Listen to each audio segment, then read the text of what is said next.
வணக்கம். இது ஐபிசி தமிழின் செய்தி மற்றும் நடப்பு விவகாரங்களின் தொகுப்பு நேரம். நேரலையில் இணைந்து கொள்ள நான் செல்வகுமாரசாமி அபிஷேகன். முதலில் தலைப்புச் செய்திகள். ஈழத்தமிழர்களின் உரிமைகள் தொடர்ந்தும் பாதுகாக்கப்படும். முள்ளிவாய்க்கால் நினைவேந்தலில் ஜஸ்டின் ட்ரூடோ.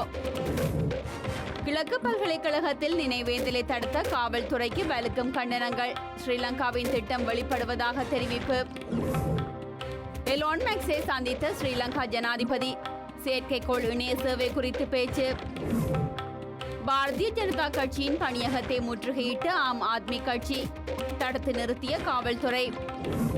உக்ரைனுக்கு எதிரான போரில் சரக்கு குண்டுகளை பயன்படுத்தும் ரஷ்யா. பேரழிவை சந்திக்கும் உக்ரைன் படைகள். இனி விரிவான செய்திகள். இலங்கையில் தமிழர்களின் மனித உரிமைகளை பாதுகாக்கும் நடவடிக்கைகளை கனடா ஒருபோதும் நிறுத்தாது என கனடா பிரதமர் ஜஸ்டின் ட்ரூடோ தெரிவித்துள்ளார். முள்ளிவாய்க்கால் நினைவேந்த நிகழ்வை முன்னிட்டு கனடிய பிரதமர் ஜஸ்டின் ட்ரூடோ வெளியிட்டுள்ள அறிக்கையிலேயே இதனை குறிப்பிட்டுள்ளார். இலங்கையின் உள்நாட்டு மோதல்கள் 15 ஆண்டுகளுக்கு முன்னர் முடிவிற்கு வந்ததாகவும் இதன்போது பல்லாயிரக்கணக்கான மக்கள் உயிரிழந்திருந்ததாகவும் கனடா பிரதமர் ஜஸ்டின் ட்ரூடோ நினைவூட்டியுள்ளார். யுத்தத்தின் போது பலர் வலிந்து காணாமலாக்கப்பட்டதோடு பலர் காயமடைந்த நிலையில் இடம்பெயர்ந்ததாக அவர் சுட்டிக்காட்டியுள்ளார். இந்த நிலையில் பாதிக்கப்பட்டவர்கள், உயிர் பிழைத்தவர்கள் மற்றும் நீண்டகால வன்முறைகள் ஏற்படுத்திய வேதனை வலியுடன் வாழும் அன்புக்குரியவர்களை தாம் கௌரவிப்பதாக அவர் குறிப்பிட்டுள்ளார். 2 வருடங்களுக்கு முன்னர் மே 18ஆம் தேதியை தமிழர்கள் இனப்படுகொலை நினைவேந்தல் தினமாக அங்கீகரிப்பதற்கான தீர்மானத்திற்கு கனடா நாடாளுமன்றம் ஏகமனதாக வாக்களித்ததாக ஜஸ்டின் ட்ரூடோ நினைவூட்டியுள்ளார். மோதல்களின் போது இடம்பெற்ற குற்றங்களுக்காகவும் இலங்கையின் அனைத்து மக்களும் எதிர்கொள்ளும் துயரங்களுக்காகவும் கனடா எப்போதும் நீதியையும் பொறுப்புக்கூறலையும் பரப்புரை செய்வதாக அவர் தெரிவித்துள்ளார். அத்துடன் கடந்த 2023ஆம் ஆண்டு இலங்கையில் இடம்பெற்ற ஆயுத மோதலின் போது மனித உரிமைகளை மீறிய 4 ஸ்ரீலங்கா ராணுவ அதிகாரிகளுக்கு எதிராக கனடா தடைகளை விதித்ததாகவும் அவர் குறிப்பிட்டுள்ளார். மேலும் கடந்த 2022ஆம் ஆண்டு அக்டோபரில் ஐக்கிய நாடுகள் மனித உரிமை பேரவையில் நிறைவேற்றப்பட்ட தீர்மானத்தை முழுமையாக நிறைவேற்றும் நடவடிக்கைகளில் கனடா சர்வதேச சகாக்களுடன் இணைந்து செயற்பட்டதாகவும் ஜஸ்டின் ட்ரூடோ தெரிவித்துள்ளார். இந்த தீர்மானம் இலங்கையில் அதிகளவான நல்லிணக்கம், நீதி, பொறுப்புக்கூறல் மற்றும் மனித உரிமைகள் ஆகியவற்றிற்கு வேண்டுகோள் விடுக்கும் வகையில் அமைந்திருப்பதாக அவர் சுட்டிக்காட்டியுள்ளார். மத நம்பிக்கை மற்றும் பன்முகத்தன்மை ஆகியவற்றிற்கான சுதந்திரத்தை மதிக்குமாறு ஸ்ரீலங்கா அரசாங்கத்தை கனடா தொடர்ந்தும் வலியுறுத்துவதாகவும் இவை நிரந்தர சமாதானத்தை கட்டி எழுப்புவதற்கு அவசியமான விழுமியங்கள் எனவும் அவர் குறிப்பிட்டுள்ளார். சர்வதேச அளவில் மனித உரிமைகளை பாதுகாக்கும் நடவடிக்கைகளை கனடா ஒருபோதும் நிறுத்தாது என மேலும் கூறியுள்ளார். இதேவேளை இலங்கையில் உள்நாட்டு யுத்தத்தின் போது கொல்லப்பட்ட, வலிந்து காணாமலாக்கப்பட்ட மற்றும் சித்திரவதை செய்யப்பட்ட ஆயிரக்கணக்கான தமிழர்களை நினைவுகூரும் முள்ளிவாய்க்கால் தினத்தை அடிப்படையாக கொண்டு இடம்பெற்ற கைதுகள் குறித்து கவலை அடைந்துள்ளதாக அமெரிக்க செனட் வெளியுறவுக் குழுவின் தலைவர் செனட்டர் கார்டின் தெரிவித்துள்ளார். அச்சமின்றி நினைவேந்தல்களை முன்னெடுப்பதற்கு ஸ்ரீலங்கா அரசாங்கம் அனுமதி வழங்க வேண்டும் எனவும் அவர் வேண்டுகோள் விடுத்துள்ளார். கிழக்கு பல்கலைக்கழக மாணவர்களால் முன்னெடுக்கப்பட்ட முள்ளிவாய்க்கால் தமிழின படுகொலை நினைவேந்தல் நிகழ்வுகளின் போது ஸ்ரீலங்கா காவல்துறையினர் மேற்கொண்ட அநாகரிக மற்றும் அடாவடியான செயற்பாடுகளை வன்மையாக கண்டிப்பதாக ஜாழ் பல்கலைக்கழக மாணவர் ஒன்றியம் தெரிவித்துள்ளது. காவல்துறையினரின் இந்த நடவடிக்கையினூடாக மனித உரிமைகளுக்கு எதிராக நினைவுகூரல் உரிமையினை மறுக்கின்ற ஸ்ரீலங்கா அரசாங்கத்தின் திட்டம் வெளிப்படுவதாக அந்த ஒன்றியம் வெளியிட்டுள்ள அறிக்கையில் குறிப்பிட்டுள்ளது. கிழக்கு பல்கலைக்கழகத்தில் காவல்துறையின் அடாவடி அண்மைய காலங்களில் அதிகரித்துள்ளதாக யாழ் பல்கலைக்கழக மாணவர் ஒன்றியம் சுட்டிக்காட்டியுள்ளது. கடந்த ஆண்டு மாவீரர் நாளன்று பல்கலைக்கழக முதன்மை வளாகத்தினுள் முன்னெடுக்கப்பட்ட நிகழ்வுகளின் போதும் காவல்துறையினர் குழப்பங்களை ஏற்படுத்தி தடுத்து நிறுத்தியிருந்ததோடு சுவாமி விபுலானந்தா அழகிய கற்கை நிர்வாக வளாகத்தில் அமைக்கப்பட்டிருந்த நினைவேந்தல் வளைவினை அகற்றியிருந்ததாகவும் அந்த ஒன்றியம் குறிப்பிட்டுள்ளது. தமிழர் தாயகத்தில் கேள்விக்குள்ளாகும் நினைவு கூறும் உரிமை தொடர்பில் யாழ் பல்கலைக்கழக மாணவர் ஒன்றியம் ஏற்கனவே அதன் அவதானிப்பினை செலுத்தி இருந்ததாக கூறப்பட்டுள்ளது.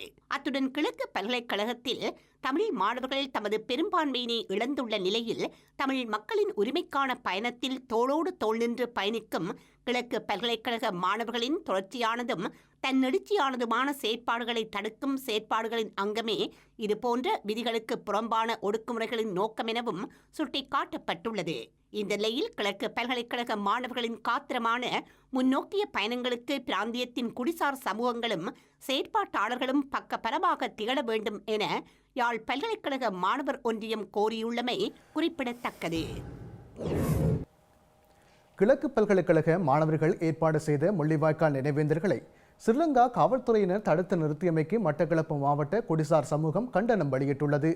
முள்ளிவாய்க்கால் நினைவேந்தலை தடுத்து நிறுத்திய காவல்துறையினருக்கு எதிராக ஒழுக்காற்று நடவடிக்கை மேற்கொள்ளப்பட வேண்டுமென அந்த சமூகம் வலியுறுத்தியுள்ளது. சாதாரணமான ஒரு கஞ்சை பகிர்ந்து கொள்ள முடியாத அளவுக்கு ஸ்ரீலங்கா பேரினவாத அரசின் செயல்கள் இருக்கின்றது.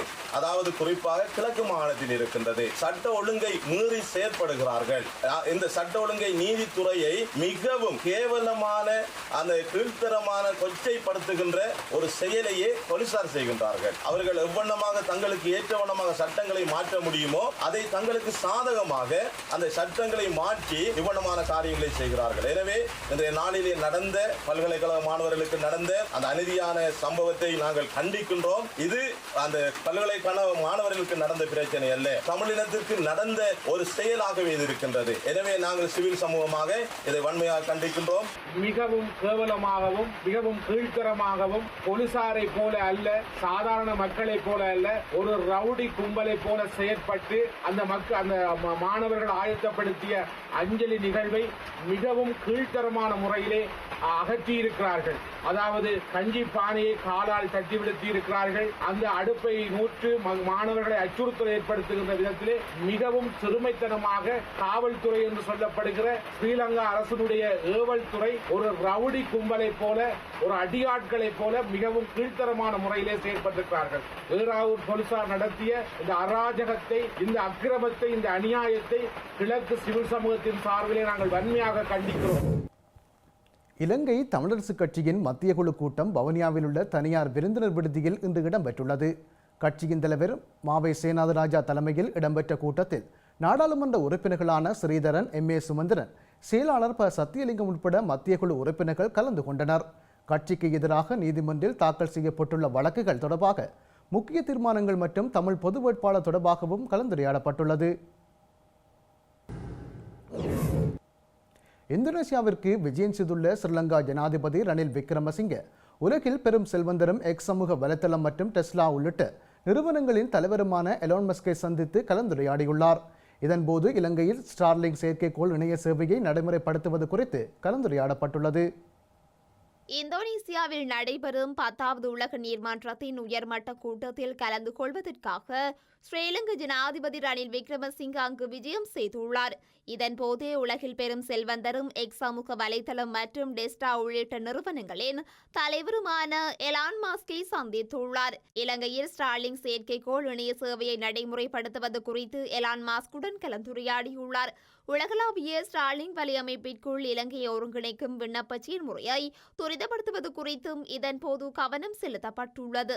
ஸ்டார்லிங்கின் செயற்கைக்கோள் இணைய சேவைகளை இலங்கைக்கு கொண்டு வருவதற்கு தேவையான நடைமுறைகளை துரிதப்படுத்துவதற்கு ஜனாதிபதி ரணில் விக்ரமசிங்க தனது அர்ப்பணிப்பை வெளிப்படுத்தியதாக ஜனாதிபதி ஊடக பிரிவு தெரிவித்துள்ளது. இலங்கையின் மிக தொலைதூர பகுதிகளிலும் அதிவேக இணைய அணுகலை உறுதி செய்வதை நோக்கமாக இது கொண்டுள்ளது. அத்துடன் இலங்கையின் மீட்சி, பொருளாதார ஆற்றல் மற்றும் முதலீட்டுக்கான புதிய வாய்ப்புகள் குறித்தும் ஸ்ரீலங்கா ஜனாதிபதி எலான் மாஸ்குடன் கலந்துரையாடியுள்ளார். இந்தியாவின் நாகப்பட்டினத்திலிருந்து இலங்கையின் காங்கே சுந்தர வரையான கப்பல் சேவை ஆரம்பிக்கும் திகதி மறு அறிவித்தல் வரை பிற்போடப்பட்டுள்ளதாக அறிவிக்கப்பட்டுள்ளது. இதனால் குறித்த கப்பல் சேவையை பெற்றுக்கொள்வதற்காக ஏற்கனவே முன்பதிவு செய்தவர்கள் கட்டணத்தை திரும்ப பெற்றுக்கொள்ளலாம் என படகு சேவை தனியார் நிறுவனத்தின் முகாமைத்துவம் அறிவித்துள்ளது. இந்தியாவின் நாகப்பட்டினத்திலிருந்து இலங்கையின் காங்கேசன்துறை வரையான கப்பல் சேவையை கடந்த 13ஆம் தேதி ஆரம்பிப்பதற்கு நடவடிக்கை எடுக்கப்பட்டிருந்த நிலையில் சில சட்ட ரீதியான அனுமதிகள் உள்ளிட்ட காரணங்களால் தாமதம் ஏற்பட்டது. இதையடுத்து மே மாதம் 19ஆம் தேதி வரை குறித்த கப்பல் சேவையை ஆரம்பிக்கும் நடவடிக்கை ஒத்திவைக்கப்பட்டிருந்தது. எனினும் நாகப்பட்டினத்திலிருந்து காங்கேசன்துறைக்கு செல்ல உள்ளது பழைய கப்பல் என்பதால் சில பாதுகாப்பு குறைபாடுகள் இருப்பதாகவும் அதனை சரி செய்தால் மட்டுமே உரிய குறித்த கப்பல் சேவையை ஆரம்பிப்பதற்கான அனுமதி வழங்கப்படும் எனவும் தகவல் வெளியாகியுள்ளது. இதன் அடிப்படையில் மறு அறிவித்தல் வரை நாகப்பட்டினத்திலிருந்து காங்கேசன்துறைக்கான கப்பல் சேவை பிற்போடப்பட்டுள்ளது. இந்த நிலையில் குறித்த கப்பல் சேவையை பெற்றுக் கொள்வதற்காக ஏற்கனவே முன்பதிவு செய்தவர்கள் கட்டணத்தை திரும்ப பெற்றுக் கொள்ளலாம் என படகு சேவை தனியார் நிறுவனத்தின் முகாமைத்துவம் அறிவித்துள்ளது. இதன்படி செலுத்திய கட்டணத்தினை முழுமையாக மீளப்பெற விரும்புவோர்கள் மின்னஞ்சல் மூலம் தொடர்பு கொண்டு செலுத்திய கட்டணத்தினை மீளப் பெற்றுக் கொள்ளலாம் என அறிவிக்கப்பட்டுள்ளமை குறிப்பிடத்தக்கது. இலங்கையில் எதிர்வரும் 2 மாதங்களுக்குள் மின் கட்டணங்களை குறைக்க முடியும் என ஸ்ரீலங்கா பிரதமர் தினேஷ் குணவர்த்தன தெரிவித்துள்ளார். கொலன்னாவை பிரதேச செயலகத்தில் இடம்பெற்ற கலந்துரையாடலின் போதே அவர் இதனை தெரிவித்துள்ளார். உமா ஓயா மின்னுற்பத்தி திட்டத்தினூடாக தேசிய மின் கட்டமைப்பிற்கு 120 மெகாவாட் மேலதிக மின்சாரம் கிடைப்பதாக ஸ்ரீலங்கா பிரதமர் தினேஷ் குணவர்த்தன சுட்டிக்காட்டியுள்ளார். இந்த நடவடிக்கை மின் கட்டண குறைப்பு விடயத்தில் நேரடி தாக்கம் செலுத்துவதாக அவர் குறிப்பிட்டுள்ளார். இதற்கமைய தற்போது மின் கட்டணத்தை குறைப்பது தொடர்பில் கலந்துரையாடல்கள் ஆரம்பிக்கப்பட்டுள்ளதாகவும் இதன் அடிப்படையில் 2 மாதங்களுக்குள் மின் கட்டணத்தை குறைக்க நடவடிக்கை எடுக்கப்படும் எனவும் தினேஷ் குணவர்த்தன தெரிவித்துள்ளார். நெடுந்தீவில் தடையற்ற 24 மணி நேர மின்சாரம் வழங்குவதற்கான அனைத்து நடவடிக்கைகளும் எடுக்கப்பட்டுள்ள நிலையில் இன்று முதல் மின்சார விநியோகம் வழமைக்கு திரும்பும் என தெரிவிக்கப்பட்டுள்ளது. மின்பரப்பாக்கி கடற்படையினரது உதவியுடன் நெடுந்தீவுக்கு கொண்டு செல்லப்பட்டிருந்த நிலையில் இன்று நெடுந்தீவின் பிரதான மின்மார்க்கத்துடன் இணைக்கப்பட்டுள்ளது. நெடுந்தீவிற்கு மின்சாரத்தை வழங்கிய மின் பிறப்பாக்கிகளில் ஏற்பட்ட தொழில்நுட்ப கோளாறுகள் காரணமாக மின்சாரம் தடைப்பட்ட நிலையில் பல்வேறு அசௌகரியங்களை எதிர்நோக்குவதாக மக்கள் அமைச்சர் டக்ளஸ் தேவானந்தாவின் கவனத்திற்கு கொண்டு சென்றிருந்தனர். இதையடுத்து துறைசார் தரப்பினருடன் கலந்துரையாடல்களை மேற்கொண்ட அமைச்சர் டக்ளஸ் தேவானந்தா நெடுந்தீவுக்கு புதிய மின் பிறப்பாக்கி ஒன்றை பெற்றுக் கொடுப்பதற்கான ஏற்பாடுகளையும் மேற்கொண்டிருந்தார். அமைச்சரது தொடர் முயற்சிகள் காரணமாக கடந்த வாரம் ஸ்ரீலங்கா கடற்படையினரது உதவியுடன் பாரிய மின் பிறப்பாக்கி ஒன்று கொழும்பிலிருந்து சுன்னாகம் பிரதான மின்சார நிலையத்திற்கு எடுத்து வரப்பட்டிருந்தது. இந்த நிலையில் நேற்றைய தினம் குறித்த மின் பிறப்பாக்கி கடற்படையினரது உதவியுடன் நெடுந்தீவுக்கு கொண்டு செல்லப்பட்டிருந்த நிலையில் இன்று நெடுந்தீவின் பிரதான மின் மார்க்கத்துடன் இணைக்கப்பட்டுள்ளது. இதனையடுத்து இன்றைய தினம் குறித்த மின் பிறப்பாக்கி மூலமாக நெடுந்தீவுக்கான மின்சார சேவை சீரான முறையில் முன்னெடுக்கப்படுவதற்கான நடவடிக்கைகள் எடுக்கப்பட்டுள்ளதாக துறைசார் அதிகாரிகள் தெரிவித்துள்ளனர். மன்னார் பேசாலை காவல் பிரிவுக்குட்பட்ட சிறுதோப்பு காட்டுப்பகுதியில் புதையல் தோண்டிய நிலையில் 7 பேர் காவல்துறையினரால் கைது செய்யப்பட்டுள்ளனர். குறித்த சம்பவம் தொடர்பிலான மேலதிக விசாரணைகளை பேசாலை காவல்துறையினர் முன்னெடுத்துள்ளனர். மன்னார் பேசாலை காவல் பிரிவிற்குட்பட்ட சிறுதோப்பு காட்டு பகுதியில் புதையல் தோண்டுவதாக ஸ்ரீலங்கா ராணுவ புலனாய்வு பிரிவினருக்கு ரகசிய தகவல் வழங்கப்பட்டுள்ளது. குறித்த தகவலுக்கமைய மன்னார் மற்றும் பேசாலை காவல்துறையினர் இணைந்து நேற்று மாலை 4 மணியளவில் குறித்த பகுதியில் திடீர் சோதனை நடவடிக்கையை முன்னெடுத்திருந்தனர். இதன்போது புதையல் தோண்டிய நிலையில் 7 பேர் காவல்துறையினரால் கைது செய்யப்பட்டுள்ளதுடன் புதையல் தோண்ட பயன்படுத்தப்படும் ஸ்கேனர் எனப்படும் வருடி இயந்திரம் மற்றும் மந்திர பொருட்கள் ஆகியனவும் மீட்கப்பட்டுள்ளன. கைது செய்யப்பட்டவர்களில் ஒருவர் திருகோணமலை கடற்படை முகாமில் கடமையாற்றும் கடற்படை அதிகாரி என்பதுடன் ஏனையவர்கள் தென் பகுதியைச் சேர்ந்தவர்கள் எனவும் தெரியவந்துள்ளது. கைது செய்யப்பட்டவர்கள் பேசாலை காவல்துறையினரிடம் மேலதிக விசாரணைகளுக்காக ஒப்படைக்கப்பட்டுள்ளனர். குறித்த சம்பவம் தொடர்பிலான மேலதிக விசாரணைகளை பேசாலை காவல்துறையினர் முன்னெடுத்து வருகின்றனர். இலங்கையின் வரலாற்று சிறப்புமிக்க நுவரெலியா சீதா எலியே சீத்தியம்மன் ஆலயத்தின் மகா கும்பாபிஷேக பெருவிழா இன்று இடம்பெற்றுள்ளது. கொழும்பு மைராபதி ஆலயத்திலிருந்து புறப்பட்ட தீர்த்த ஊர்தி நுவரெலியா சீதா எலியே சீத்தியம்மன் ஆலயத்தை நேற்று சென்றடைந்துள்ள நிலையிலேயே இன்று கும்பாபிஷேக பெருவிழா நடைபெற்றுள்ளது. அயோத்தி ராமர் கோயில் மற்றும் சீதை பிறந்த இடமான நேபாளம் ஆகிய இடங்களில் இருந்து இலங்கைக்கு கொண்டு செல்லப்பட்ட சீதை அம்மனுக்கான சீர்வரிசை பொருட்கள் மற்றும் இந்திய புண்ணிய நதிகளின் தீர்த்தம் என்பவற்றை தாங்கிய ஊர்தி கடந்த வெள்ளிக்கிழமை கொழும்பு மைராபதி ஆலயத்திலிருந்து அதன் பயணத்தை ஆரம்பித்திருந்தது. கொழும்பு மைராபதி ஆலயத்தில் இடம்பெற்ற சிறப்பு பூஜைகளைத் தொடர்ந்து குறித்த தீர்த்த ஊர்தியானது கொள்ளுப்பட்டி இந்திய உயர்ஸ்தானிகர் ஆலயத்தை சென்றடைந்தது. கொள்ளுப்பட்டி இந்திய உயர்ஸ்தானிகர் ஆலயத்திலிருந்து ரம்பொடை ஸ்ரீ ஹனுமான் ஆலயத்தை சென்றடைந்த தீர்த்த ஊர்தி அங்கு இடம்பெற்ற பூஜை வழிபாடுகளைத் தொடர்ந்து நேற்று லபுக்கல நுவர்லியா ஊடாக சீதா எலிய சீரியம்மன் ஆலயத்தை சென்றடைந்தது.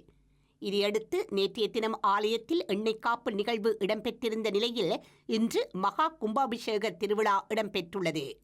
இந்த கும்பாபிஷேக திருவிழாவில் ஆயிரக்கணக்கான மக்கள் கலந்து கொண்டுள்ளனர். இத்துடன் இன்றைய செய்தி நேரம் நிறைவுக்கு வருகிறது.